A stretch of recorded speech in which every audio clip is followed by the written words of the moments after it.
मैं हूं आपके साथ बुशरा खानम फहद। पल भर के लिए आप ये इमेजिन करिए कि अगर राहुल गांधी, प्रियंका गांधी या विपक्ष का कोई भी नेता अगर ये कह दे कि हमें पाकिस्तान से अपने व्यापारिक जो ताल्लुकात हैं उनको बेहतर करना चाहिए, उनको अच्छा करना चाहिए, बातचीत के दरवाजे खुले रखने चाहिए, एक संवाद होता रहना चाहिए, जो वीजाज हैं वो व्यापारिक जो वीजाज हैं वो मिलते रहने चाहिए और एक संवाद जो है उसकी खिड़की खुली रहे।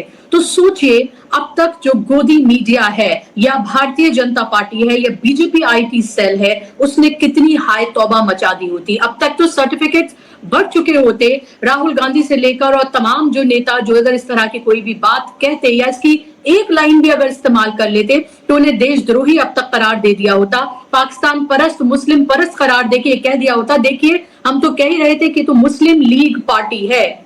लेकिन क्या हो जब यही तमाम बातें आरएसएस के दूसरे नंबर के नेता यानी कि नंबर 2 पोजीशन पर जो नेता हैं दत्तात्रेय होसबोले अगर वो इस तरह की बात करें तो फिर इसके मायने क्या हैं। मैं आपको बताने जा रही हूं कि उन्होंने क्या कहा है जिसको लेकर बड़ा हंगामा है और ये सवाल पूछे जा रहे हैं कि आखिर ये शिफ्ट जो है वो क्यों देखने के लिए मिल रहा है। उन्होंने कहा कि पाकिस्तान के साथ संवाद के लिए हमेशा एक रास्ता खुला रहना चाहिए। किसी भी देश की सुरक्षा और आत्मसम्मान की रक्षा जरूरी है लेकिन हमें अपने दरवाजे बंद नहीं करने चाहिए। उन्होंने ये भी कहा कि व्यापार, वाणिज्य और वीजा जारी करना बंद नहीं होना चाहिए, संवाद के लिए हमेशा एक खिड़की खुली रहनी चाहिए और इसी वजह से कूटनीतिक संबंध बनाए रखे गए हैं। ये कहना है सरकार्यवाह आरएसएस के दत्तात्रेय होसबोले। और अगर कोई बहुत मासूमियत तरीके से ये कहे कि आरएसएस की लाइन है, ये बीजेपी की लाइन नहीं है, तो उस पर आप सिर्फ हंस ही सकते हैं क्योंकि बीजेपी और आरएसएस कोई अलग अलग नहीं है और ये एक आइडियोलॉजिकल अलायंस जो है वो किसी से छुपा तो है ही नहीं। जाहिर सी बात है, सबको पता है जहां कहीं भी इलेक्शन होते हैं हम ये देखते हैं कि भाई आरएसएस ने जमीन पर काम किया, इसका फायदा सीधे बीजेपी को मिला है। अभी आप 5 राज्यों में इलेक्शन खत्म हुए हैं, वहां पर कैसे पानी पी पी कर कोसा गया था पाकिस्तान को और किस तरह से दूसरी पार्टियों को पाकिस्तान परस्त और सब कुछ कहा गया था। और अब आप ये सोचिए कि खुद अगर आरएसएस ये कहते हुए नजर आ रही है तो ये शिफ्ट जो है इसको किस तरह से देखा जाए। आपको ये नहीं भूलना चाहिए कि 2014 में जब पहली बार नरेंद्र मोदी ने शपथ ली थी प्रधानमंत्री के तौर पर तो उन्होंने स्पेशल गेस्ट में नवाज शरीफ को बुलाया था और 2015 में वो पहुंच गए थे लाहौर उनकी बर्थडे पर स्पेशली उनसे मिलने के लिए। लेकिन तब से लेकर अब तक परिस्थितियां बदल गई हैं देश की राजनीति में। जब तक पाकिस्तान हिंदू मुसलमान न किया जाए तो बीजेपी एक भी इलेक्शन नहीं जीत सकती है। अभी पहलगाम के जो जख्म है वो भरे नहीं है, उसकी आग अभी ठंडी नहीं हुई है और ये भी लगातार कहा जा रहा है कि ऑपरेशन सिंदूर अभी भी जारी है। तो फिर ये टेरर और टॉक जिसको मोदी जी कहते हैं कि एक साथ नहीं हो सकते, ये किस तरह की बातें आरएसएस करता हुआ नजर आ रहा है। और दूसरी बात ये कि क्या ये अमेरिका का दबाव है, क्या जियोपॉलिटिकली जो पाकिस्तान की पोजीशन बदल रही है क्या उसकी वजह से ये नरम पड़ते हुए तेवर है। क्योंकि आपने देखा होगा कि ईरान में जंग के दौरान एक बार नहीं 2 बार जो बातचीत, एक बार तो प्रॉपर बातचीत हुई, दोबारा फिर अराकची पाकिस्तान गए, तो वो सब कुछ हमने देखा कि किस तरह से एक इंपॉर्टेंट भूमिका पाकिस्तान निभा रहा है इस सब में। और उसके अलावा जो एक विदेशी मीडिया की तरफ से जो रिपोर्ट आई जिसको लगातार जो हमारे देश के भी बहुत सारे डिफेंस एक्सपर्ट कहते हुए नजर आ रहे थे कि जब ऑपरेशन सिंदूर हुआ तब चाइना लगातार उनकी मदद कर रहा था पाकिस्तान की और पाकिस्तान में रहकर मदद कर रहा था। और ऑपरेशन सिंदूर में भारत दरअसल चाइना और पाकिस्तान दोनों से लड़ रहा था। तो क्या ये जिस तरह की परिस्थितियां बदल रही हैं क्या उसमें ये सरकार का एक बदला हुआ क्या हम स्टैंड और आरएसएस उसको बताता हुआ नजर आ रहा है। एक तो ये महत्वपूर्ण बिंदु है जिस पर आज हम बात करेंगे। दूसरा ये कि अगर कोटक के जो मालिक हैं या फिर हीलिस के जो मालिक हैं अगर उस तरह की बातें करते हुए नजर आए कि आप ये देखिए कि किस तरह की परिस्थितियां देश में बनती हुई नजर आ रही हैं। उन्होंने साफ तौर पर यह कहा कि मैं आपको बल्कि पढ़ के बता देती हूँ कि जो हीलियस के जो फाउंडर हैं समीर अरोड़ा, उन्होंने कहा कि I have never seen foreign investors so upset with India, और मैं अभी अमेरिका से लौट कर आया हूं। उन्होंने सीएनबीसी से बातचीत में ये कहा। इसके अलावा उदय कोटक जो है उन्होंने कहा कि 2 महीने से जो सब कुछ चल रहा है वेस्ट एशिया में उसका असर भारत पर अभी तक नहीं आया है। और अब बहुत बुरे हालात आने वाले हैं, ये उन्होंने कहा है। तो सोचिए कि किस तरह से देश में क्या कुछ हो रहा है और इलेक्शन की वजह से इस सब पर लगभग 70 दिन से किस तरह की पर्देदारी की जा रही थी। मेरे साथ आप देख सकते हैं स्क्रीन पर सीनियर जर्नलिस्ट जिनका दशकों पत्रकारिता का अनुभव है, जो इन तमाम मुद्दों पर लिखते और बोलते आए हैं, ओंकारेश्वर पांडे जी मेरे साथ जुड़ गए हैं। बहुत बहुत स्वागत ओंकारेश्वर जी आपका कार्यक्रम में। पहला सवाल मेरा आपसे कि ये जो स्टैंड बदला है आरएसएस का, जो आरएसएस पाकिस्तान को आतंकी नेशन कहते नहीं थकता था और आज वो पीस की बात कर रहा है। महबूबा मुफ्ती ने कहा हम तो ये कहते रहे थे, हम तो ये कह रहे हैं कि पीस की बात होनी चाहिए, बातचीत होनी चाहिए, उसके दरवाजे खुले रहने चाहिए, आप अपने पड़ोसी नहीं बदल सकते हैं, ये तो अटल बिहारी वाजपेयी ने भी कहा था। ये क्या हो रहा है? जब हम ये कह रहे हैं कि ऑपरेशन सिंदूर अभी भी जारी है, तब ये स्टैंड बदला हुआ क्यों है? इसके क्या आप मायने समझ रहे हैं? क्या अंदर खाने कुछ अलग पक रहा है? होसबोले जी अभी कुछ समय पहले हडसन इंस्टीट्यूट में थे, अमेरिका से लौट के आए हैं और अमेरिका में उन्होंने जो बयान दिया, आरएसएस के ही एक संगठन मंत्री महासचिव जिन पे पहले आरोप भी लगे थे, उन्होंने तो वहां बयान दिया कि अमेरिका ने जो कहा हमने माना है, ईरान से तेल लेना बंद कर दिया, रूस से तेल लेना, और जो भी कहा हमने कहा कोई बात नहीं मानी है। ये वही बात हुई जो राहुल गांधी आरोप लगाते हैं कि अमेरिका के सामने मोदी सरकार ने टोटल सरेंडर कर दिया है। एक तरह से ये उसका खुला एंडोर्समेंट था जो देश भर में, दुनिया भर में वायरल हुआ है और लोग इस सवाल पूछ रहे हैं। अब दूसरी बात जो होसबोले साहब कह रहे हैं, उसमें एक तो जो सेंस ऑफ रियलिटी नजर आ रही है और सेंस ऑफ विजडम नजर आ रहा है, लेकिन ये सेंस ऑफ रियलिटी, रियलाइजेशन आपको 12 साल बाद क्यों आया और आपको उस रेटोरिक के खिलाफ क्यों नजर आया कि एक एक व्यक्ति, देश के मुसलमानों तो छोड़ दीजिए, कुछ भी जरा भी आलोचना करने वाले हर व्यक्ति को आपके तमाम प्रवक्ताओं ने मंच पर खुलेआम टेलीविजन पे जब पाकिस्तानी कहा और पाकिस्तान चले जाओ का कैबिनेट मिनिस्टर ने सर्टिफिकेट जारी किया, तो होसबोले साहब कहां थे उस समय? क्या संघ का कोई बड़ा नेता उस समय देख नहीं रहा था कि ये क्या हो रहा है? और ये सलाह क्या अमेरिका से चल के आई है? किसने दी सलाह आपको आज पाकिस्तान से बात करने की? जब भारत कह रहा है कि ऑपरेशन सिंदूर जारी है, साल भर हुए हैं और पूरी तरह से आतंकवाद का खात्मा नहीं हुआ, छिटपुट घटनाएं हो रही हैं और भारत सरकार ही कह रही है कि नहीं, इसको जब तक पूरी तरह खात्मा नहीं होगा तब तक खून और पानी साथ साथ नहीं बह सकते, तो आपने पानी भी बंद कर दिया। ये सलाह विदेश नीति को ये संघ की ओर से आ क्यों रहा है? ये सलाह क्या किसी और ने दिया है? संघ तो कहता है हम राजनीति नहीं करते, हम राष्ट्रनीति करते हैं, और अगर राष्ट्रनीति करते हैं तो ये सलाह सीधे सीधे सरकार के साथ बैठ के या क्या विदेश मंत्रालय के साथ बैठ के उनको कहा गया? ये दोनों 36 के आंकड़े पे चलते हुए नजर क्यों आ रहे हैं कि सरकार कुछ और कह रही है कि नहीं वो तो पाकिस्तान से बात नहीं करेंगे और दोस्ती नहीं करेंगे, लेकिन तालिबान से दोस्ती करेंगे।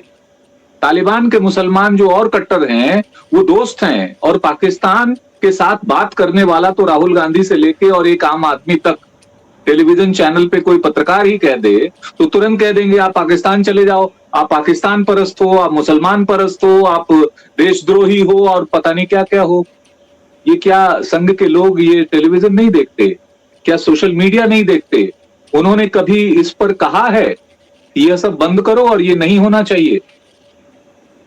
आप अगर वहां चुप रहेंगे तो ये माना जाएगा ना कि जो भारतीय जनता पार्टी कह रही है वही संघ कह रहा है, और इसी आधार पे आप कहते नहीं राजनीति, तो आप सरकार बनाने के लिए उनको डर्टीएस्ट गेम प्ले करने का आप इजाजत देते हैं कि आप कुछ भी करो, चुनाव जीतो, शुभेंदु अधिकारी को लाओ, चाहे जैसे भी लाओ, चाहे 2021 में वो नोट लेते हुए पकड़े गए हो, चाहे प्रधानमंत्री उसकी मिमिक्री कर रहे हो, चाहे 9वीं पास की बजाय 7वीं पास सम्राट चौधरी को बनाना हो, चाहे जिसके खिलाफ बुकलेट जारी करते हो और जिसपे जांच की बात करते हैं वो हेमंत विश्व शर्मा विश्व गुरु हो गए, वहां के विश्व के, असम के विश्व गुरु विश्व शर्मा हो गए, और उनको गंदी से गंदी गालियां देने में कोई परहेज नहीं है, और आपका उस पर एक सिंपल स्टेटमेंट नहीं है कि आपने अपने किसी प्रवक्ता को, अपने किसी नेता को आपने ये नहीं कहा कि इस भाषा का इस्तेमाल मत करो। और अब आप दुनिया को हडसन इंस्टीट्यूट में जाके कह रहे हैं कि हमारे यहाँ हिंदू वर्चस्व नहीं है, हमारे यहाँ तो मुस्लिम से इंगेज हो रहे हैं, हम लोग बात कर रहे हैं उनसे, minorities say we are engaging with minorities, that's the language has been used. So if you are engaging with the minorities, you are not engaging with the other Hindus. वो तो आपके लिए जो कोई अर्बन नक्सल हो जाता है, कभी कोई और हो जाता है, कभी कोई और, वो राष्ट्र का होता ही नहीं। कांग्रेस से भाजपा में आ जाए तो वो पूरी तरह धुल के साफ हो जाता है।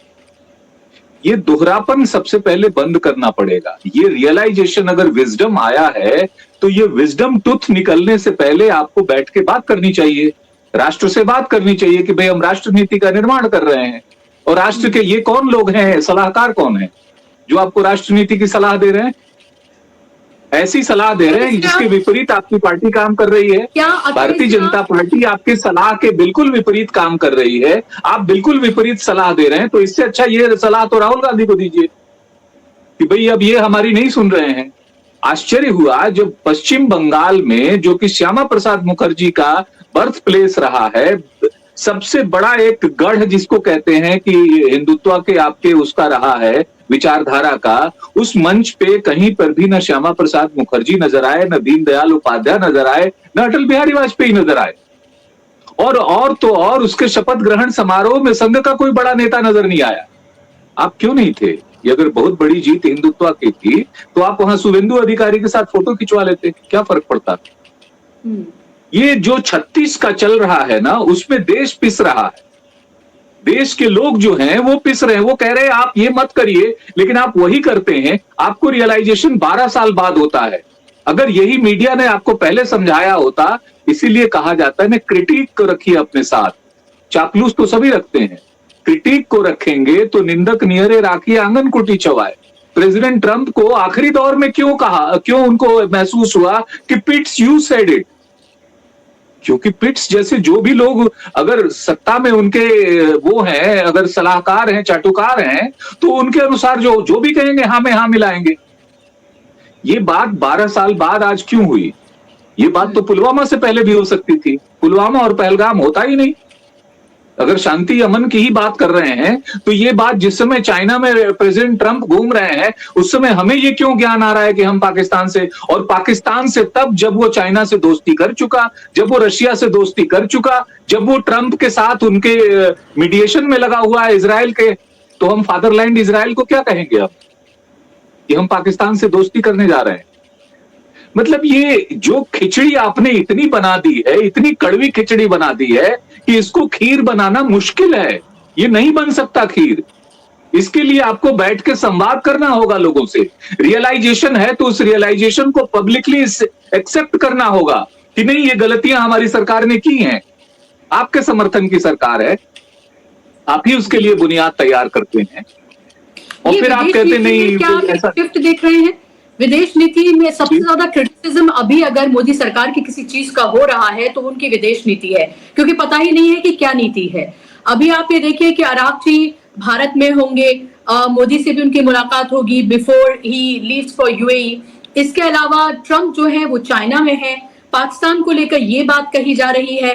तो ये समझ नहीं आ रहा है कि ग्लोबल साउथ का हिस्सा, ग्लोबल नॉर्थ की तरफ हम इजराइल की तरफ और अमेरिका की तरफ खड़े हुए नजर आ रहे हैं। हमारी तमाम नीतियां जो है उधर की तरफ है। ये कहा जा रहा है कि भारत की राजनीति का और भारत का क्या इजरायलीकरण किया जा रहा है। कुछ विश्लेषकों का तो ये तक कहना है, क्या उसी की कड़ी में ये बयान दिया गया है? क्योंकि ओंकारेश्वर जी, आपको ही पता है ये ऐसे ही कुछ नहीं हुआ है। ये एक मुझे लगता है कि सीरीज ऑफ इवेंट्स हैं, जिसके बाद उन्होंने हिंदुस्तान में आकर पीटीआई जैसी एजेंसी को इंटरव्यू में सीधे तौर पर कहा है। उन्हें पता है कि इसके बाद क्या होगा। फिर नहीं, ये क्या है कि आप कोई भी करण करिए, इजराइल करण करना हो करके देख लीजिए, अमेरिका करण करना हो करके देख लिए, कुछ भी करण तो करिए। कोई आपका डॉक्ट्रिन इस पे नजर तो आए कि ये डॉक्ट्रिन है। आपका डॉक्ट्रिन तो है कि सारा जो है वो एक साथ मिला दो, दही भी, दूध भी, सब्जी भी, और उसमें नमक भी, और इतना मिर्च डाल दो। मिर्च इसमें इतना पड़ा हुआ है कि सब खाना खराब हो चुका है। ये पॉलिसी है ही नहीं। विदेश नीति ऐसे नहीं बनती है। विदेश नीति के लिए 75 साल से देश ने एक विदेश मंत्रालय नाम का एक बड़ा मंत्रालय खड़ा कर रखा है। विश्व भर में उसके एम्बेसडर्स बैठे हुए हैं। आईएफएस एक पूरा का पूरा काडर अलग है। आपने उससे जिक्र किया, आपने उससे पूछा कि हम ये क्या करना चाहिए और क्या नहीं करना चाहिए। आप जब जैसे ही पाकिस्तान के साथ दुश्मनी करते हैं या किसी भी मुसलमान कंट्री के साथ, तो आपको जानना चाहिए कि आपके बगल में जो बांग्लादेश है वो भी मुसलमान है, पाकिस्तान मुसलमान है, फिर तालिबान अफगानिस्तान मुसलमान है, मालदीव भी मुसलमान है। लेकिन मालदीव को आप 5,000 करोड़ का लोन क्रेडिट दे देंगे और हिंदू नेपाल को 300 करोड़ का देंगे। ये कौन सा हिंदुत्व है? और जब आप इनको ईरान के साथ छोड़ के आप इजराइल के साथ जाएंगे तो दुनिया के 57 इस्लामी देश आपके साथ आपके खिलाफ खड़े हो जाएंगे। फिर आपका पेट्रोल डीजल कहां से आप लेना है लीजिए। आप उसको बचाव के लिए कहेंगे कि मैं वर्सेटाइल कर रहा हूं और उसको हमने बहुत दुनिया से ले रहा हूं, तो खरीदिए। कितने कितने दुनिया से आप खरीदेंगे। इसी तरह से आप जब जैसे ही क्रिश्चियन कन्वर्जन की बात करते हैं तो 120 क्रिश्चियन कंट्रीज आपके खिलाफ हो जाते हैं। और इन दोनों के खिलाफ होने के बाद बच कितने गए? आपने क्वाड ज्वाइन किया कि नहीं साहब हम क्वाड में रहेंगे, America, Australia, Japan and Bharat, और हम जो हमारा ओशन है उसमें हिंद महासागर है उसकी सुरक्षा होगी। उसकी सुरक्षा के लिए आपने ज्वाइन किया। फिर आपने उसके एकदम अपोजिट जो ग्रुप है, ब्रिक्स है, जो डी डॉलराइजेशन की बात करता है, उसमें आपने ज्वाइन किया, अमेरिका जिसको देखना नहीं चाहता। तो ना तो आप अमेरिका के साथ खड़े हैं माय डियर फ्रेंड कह के, न रशिया के साथ खड़े। रशिया को आपने अलग ज्ञान दे दिया कि ये युद्ध नहीं बुद्ध का समय है।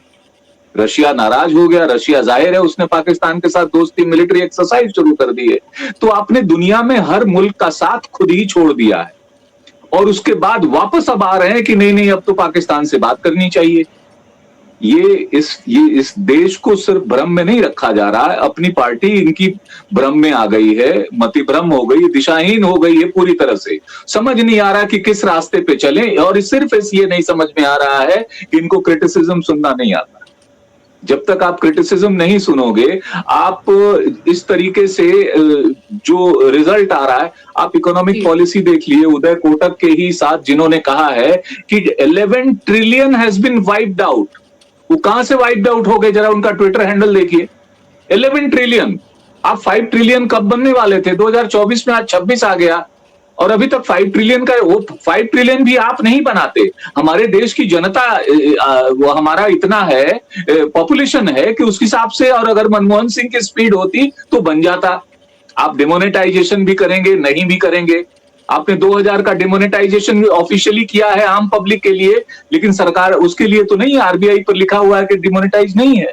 तो किसके लिए है वो 2000 रुपए कौन चला रहा है, कौन यूज कर रहा है?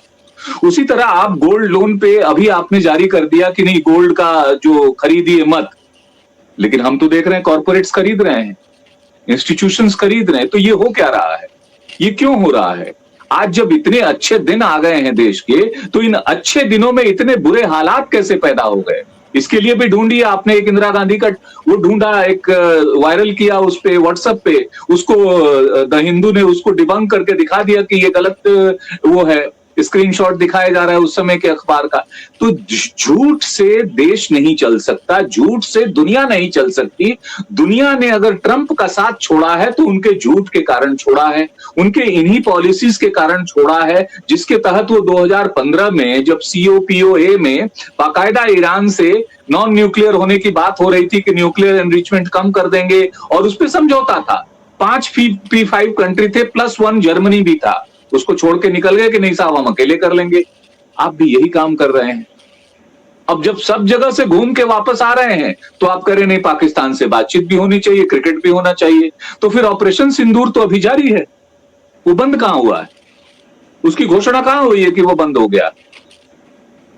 तो ये घालमेल, ये सारा नजर आ रहा है। क्या ये लग रहा है कि ये दरअसल हिंदुस्तान को भी ये पता है, और सरकार को, मौजूदा सरकार की मैं बात करूंगी, कि जब ऑपरेशन सिंदूर हुआ उसके बाद आपने देखा होगा कि कई डिफेंस एक्सपर्ट ने ये कहा कि बहुत सारे सबक जो है वो उससे सीखे गए हैं, और चाइना उनकी रियल टाइम मदद कर रहा था। उनको जहाजों से लेकर, हथियार से लेकर हर तरह की मदद चाइना ने की, और शायद ये एक तरह का सरप्राइज था, शॉक था भारत के लिए और आर्मी के लिए भी हो सकता है।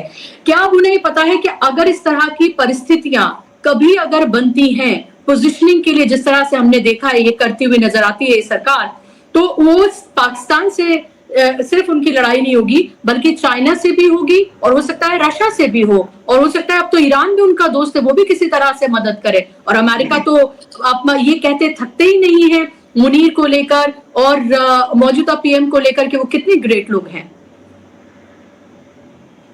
देखिए, हम इस पूरे जो विश्व बिरादरी का जो विश्वास है, उस विश्वास को हम खो चुके हैं। इसीलिए आप देखिए कि अमेरिका के सामने खड़ा होने के बावजूद, उनके 2-2, 3-3 जो बड़े बेड़े को ले जाने के बावजूद ईरान डटा रहा, क्योंकि रशिया, चाइना और ईरान तीनों ने मैरीटाइम बेल्ट एक तरह से बना लिया था और उसके बाकायदा युद्ध होने से 1 महीने पहले अभ्यास भी किया था, नौसैनिक अभ्यास किया था, नौसेना का अभ्यास था। उसमें जो पहले RIC बनने की बात थी, रशिया, इंडिया, चाइना, उसमें ऑलरेडी ईरान ने इंडिया को रिप्लेस कर दिया है और हम खामोश बैठे हैं। इसीलिए हम जब यूक्रेन में जब पीस टॉक कराने के लिए, मध्यस्थता करने के लिए बात होती थी कि प्रधानमंत्री जा रहे हैं, उस भारत उसकी मध्यस्थता करता, उस मध्यस्थता का काम अब पाकिस्तान ने ले लिया है। अब वो अमेरिका और उसके बीच में, ईरान के बीच में मध्यस्थता करा रहा है, यहां तक कि इजराइल के साथ मध्यस्थता करा रहा है। उस इजराइल के साथ जिसने किसी समय ये भी खबरें आई थी कि वो भारत के साथ मिलकर उसके न्यूक्लियर इंस्टॉलेशन को खत्म करना चाहता है, या कोई सलाह आया था इस तरह का। तो जो वहां तक था अब वापस उसके साथ जुड़ रहा है। आपने चाइना के साथ हमारे क्या रिलेशन है आज तक स्पष्ट नहीं है कि हम चाइना के साथ ट्रेड डेफिसिट भी बढ़ाते चले जा रहे हैं, हमारे इतना ज्यादा आयात हो रहा है और हम कहते हैं चाइना हमारा दुश्मन भी है। एनडीए ने सबसे पहले, जॉर्ज फर्नांडिस ने ये घोषणा की थी कि चाइना इज एनिमी नंबर 1। आपने क्या घोषित किया कि आपका एनिमी नंबर 1 कौन है, आपका फ्रेंड नंबर 1 कौन है? आपने तो फ्रेंड माय डियर डोनाल्ड को घोषित किया हुआ है और उस डोनाल्ड ट्रंप ने आपके हथकड़ियों बेड़ियों लगा के आपके भारतीयों को भेजा, आपके ऊपर ट्रेड टैरिफ लगाया, आपके ऊपर हर रोज दबाव डालते हैं, सीज फायर की घोषणा वो करते हैं और आप कहते हैं माय डियर फ्रेंड। दोनों बातें नहीं हो सकती हैं। बैकबोन के साथ खड़े होना होता है। बैकबोन के साथ खड़े होने के लिए 140 करोड़ के लोगों को मुंह पे जुबान पे लाने से नहीं होता है। आपका हर जो भाजपा से अलग सोच रखता है और जो न्यूट्रल थॉट रखता है, उन मुसलमानों, क्रिश्चियनों और सिखों, उसको छोड़ दीजिए, पारसियों को। आपने तो हिंदुओं को अपना दुश्मन बना रखा है कि ये नहीं, हिंदू नहीं है, ये रामद्रोही हैं, ये देशद्रोही हैं, ये पाकिस्तान परस्त हैं, इनको पाकिस्तान भेज देना चाहिए। इस भाषा को आपने कभी कंडेम किया है? नहीं किया है। तो वो जो लोग अपोजिशन के साथ खड़े हुए हैं, वो अपोजिशन के लोग तो इसी देश के हैं। या तो उन 60% लोगों को कह दीजिए कि भैया ये सारे के सारे विदेशी हैं।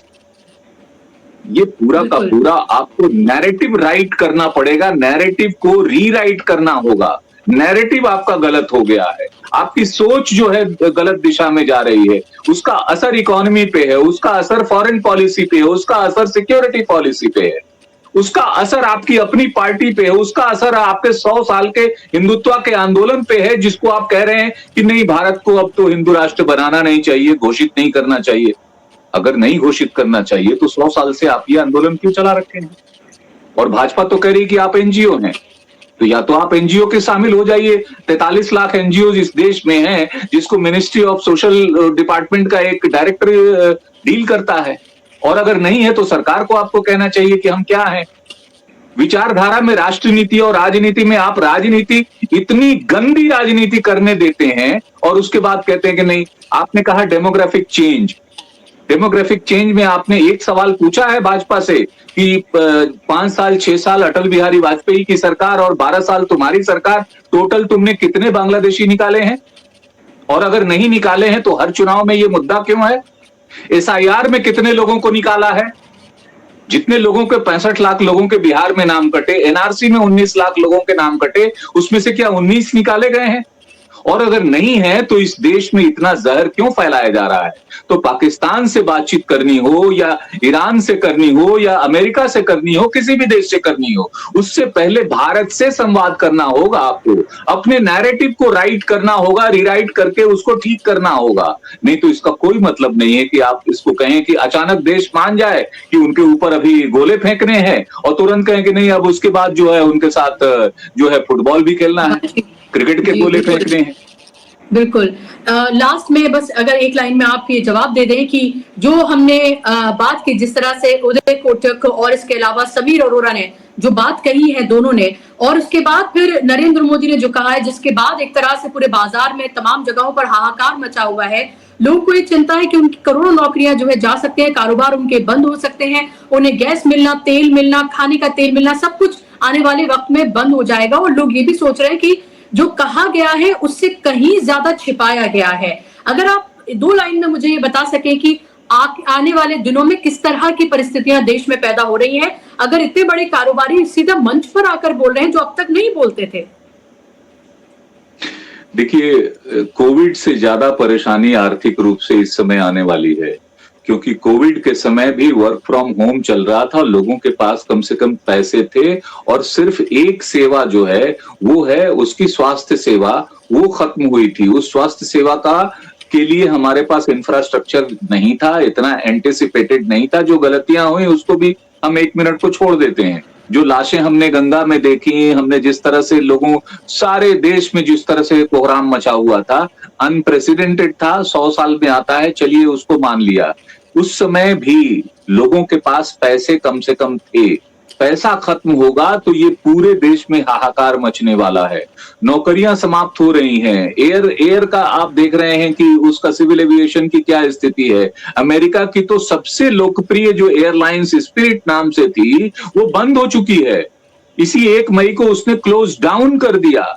हमारे यहाँ भी उसका 20% से ज्यादा फर्क पड़ा है। कई सारे उस पे रेट्स बढ़ना काफी नहीं है। जेट फ्यूल की जिस तरह से कीमतें बढ़ रही हैं उससे सारे एयरलाइंस प्रभावित होंगे, उससे आम आदमी प्रभावित होगा, पेट्रोल से आवागमन प्रभावित होगा और ये बहुत कुछ प्रभावित हो रहा है। अब भी सद्बुद्धि नहीं है कि आप अपोजिशन से और इंटायर अपोजिशन से खुल के बात करें या खुले दिल से पार्लियामेंट का स्पेशल सेशन बुलाएं। पार्लियामेंट का स्पेशल सेशन आप झूठ के लिए नारी वंदन के नाम पे बुलाते हैं, डिलिमिटेशन उसमें डालना चाहते हैं। देश ने उसको रिजेक्ट कर दिया है। देश को विश्वास में लीजिए, ये गंभीर संकट का आपने जो गलतियां करनी थी कर ली। कम से कम अब सुधार के लिए क्रिटिक्स से पूछें, बात करें कि जो आपको आपके मुंह पे नो कह सके वही आपका सबसे बड़ा सलाहकार होगा। जो यस कहेगा वो ट्रंप की तरह आपको पर्शिया की खाड़ी में ले जाकर डुबो देगा और वही हो रहा है। तो मुझे तो लगता नहीं है कि अभी आने वाले दिनों में कोई सुधार होगा, क्योंकि सुधार बस में कह देना कि हम सवार हो गए हैं, उस सुधार बस में सवार अभी सरकार नहीं हुई है। सुधार के लिए उसको मानसिकता बनानी होगी, तभी वो सही दिशा में जा सकती है। जी बिल्कुल। यहाँ क्रिटिक की तो आप बात छोड़ ही दें, अगर कोई जोकिंगली भी कोई कुछ कह देता है तो उसको या तो एफआईआर हो जाती है, जेल भेज दिया जाता है। क्रिटिसिज्म तो बहुत दूर की बात है, उन्हें सिर्फ यस मैन चाहिए, हर तरीके से उन्हें सिर्फ यस मैन ही चाहिए। मीडिया से लेकर तमाम जगहों पर उनके मंत्रियों, एमएलएज हो, एमपीज हो, सबको पता है कि सिर्फ मोदी शाह का गुणगान करना है और आप बने रहेंगे। लेकिन फिलहाल देश की जो परिस्थितियां हैं वो बेहद खतरनाक है, इससे मुंह नहीं मोड़ा जा सकता। और फिर ये पाकिस्तान वाली बात देखना ये होगा कि आगे इस सब पर क्या स्टैंड लिया जाता है। बहुत बहुत शुक्रिया ओंकारेश्वर जी, आपका कार्यक्रम का हिस्सा बनने के लिए, समय देने के लिए धन्यवाद।